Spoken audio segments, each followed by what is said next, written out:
विरोधी पक्षनेते पदाचा निर्णय हा विधानसभेचे अध्यक्ष आणि विधान परिषदेचे सभापती घेतील, तो आपला निर्णय नाही असं राज्याचे मुख्यमंत्री देवेंद्र फडणवीस यांनी म्हटलंय।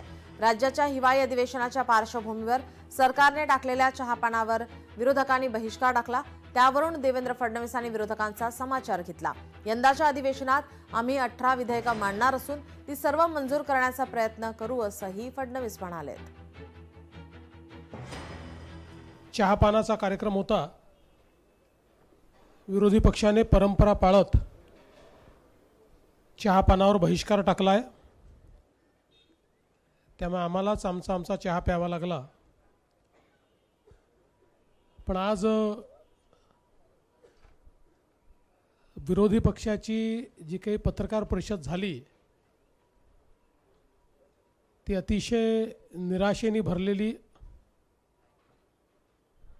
आणि केवळ त्रागा करणारी अशा प्रकारची पत्रकार परिषद त्यांनी घेतली।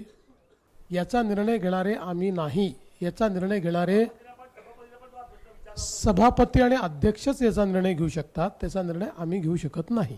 असं आहे की विरोधक कशाशी आम्हाला जोडतात, त्यांना आम्हीच दिसतो।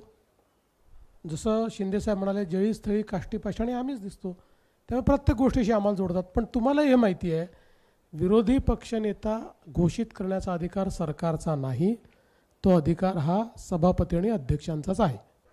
जवळपास या अधिवेशनामध्ये 18 विधेयकं आम्ही मांडणार आहोत। त्यातले काही फार छोटे छोटे आहेत, अगदी अनुषंगिक आहेत, काही मेजर विधेयक आहेत।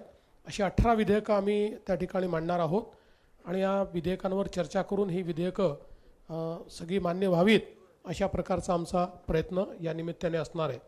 एकूणच नागपूर अधिवेशनामध्ये सुरुवातीच्या काळामध्ये आमच्या पत्रकारांची काही गैरसोय झाल्याचं मला समजलं, त्याबद्दल त्यांची दिलगिरी व्यक्त करतो। पण कोणीतरी कोर्टात जातं आणि मग काय काय होतं हे आपल्याला माहिती आहे, पण आता त्यातनंही आपण जो काही तो मार्ग काढलेला आहे। लोकशाही मराठी ऐका, पहा, जागरूक रहा।